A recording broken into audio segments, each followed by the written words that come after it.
William was born in a forgotten valley where the wind howled across empty fields and the winters crushed even the strongest spirits. His family lived in a crooked stone cottage patched with mud and hope. The villagers used to say that anyone born in that valley carried the weight of the mountains on their shoulders. And for William, that weight began the day he could walk. His father worked the fields from dawn until night, breaking his back under the sun, growing food that was never enough. His mother mended clothes for wealthy families who barely remembered her name. Poverty wasn't just a condition for them. It was a shadow that followed them through every season. When William was 10, a drought struck the valley. Crops failed, animals starved, and the river that once ran lively turned into a thin, muddy thread. The hunger that swept through the village took away William's younger sister, Lily. He watched his parents crumble in silence, their tears falling like rain that came too late. That moment changed him forever. He understood that life was not fair, and if he wanted a future beyond hunger and despair, he would have to fight for it with everything inside him. His father aged quickly after Lily's death. A man who once lifted heavy sacks now struggled to carry a bucket of water. So William stepped forward. He walked into the fields alone each morning, the frost biting his skin, the sun burning his back, the earth ignoring his pain. The villagers pitied him, but pity never fed a family. William learned early that complaining never changed the world. Only action did. One afternoon, while working for a landowner named Mr. Grayson, William received the greatest humiliation of his life. After hours of hard labor carrying heavy stones, Grayson tossed a few small coins into the dirt at William's feet and said, "For someone like you, this is more than enough." William froze. He felt anger in his chest, not because of the money, but because of the disrespect. He picked up the coins slowly and walked home in silence. But inside, something fierce awakened. That night, he told himself, "I will rise so far that no man will ever throw money at me again." He didn't know how, but he knew he would find a way. Months passed. Life remained brutal, but William refused to accept that his fate was sealed. One day, while delivering firewood, he met an elderly stonemason named Mr. Alden. The man was known for building strong walls and carving stones that lasted generations. William admired his skill. Without hesitation, he asked, "Sir, teach me. I'll work for nothing. I just want to learn." Mr. Alden studied him, his bruised hands, tired eyes, and the stubbornness in his voice. Finally, he nodded. "If you want to learn, you'll learn the hard way. Stone is unforgiving, boy. It breaks weak men." "I won't break," William answered. Training under Mr. Alden was like wrestling the earth itself. William's arms trembled daily. His fingers bled from chiseling. His back screamed with pain. Many days he wanted to quit, but every time he remembered Lily, his parents, exhausted faces, and the landowner's insult. Pain became his teacher. Discipline became his protection. Every stone he lifted felt like lifting his future inch by inch. Years passed, and William grew stronger, physically and mentally. His skill sharpened. He learned to read the grain of the rock, to carve with precision, to lay foundations that could withstand storms. Mr. Alden's respect for him grew quietly. "You're stubborn," the old man said once. "That stubbornness will either save you or destroy you." William smiled weakly. "It will save me." When Mr. Alden became too old to continue his work, he handed his chisels and tools to William and said, "You aren't just ready. You're better than I ever was." Those words planted pride in William's heart for the first time.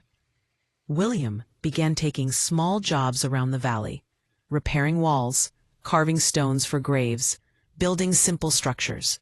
Every coin he earned, he saved. He ate little, lived simply, and never forgot his dream. Over time, people noticed his dedication. His walls never collapsed. His carvings never cracked.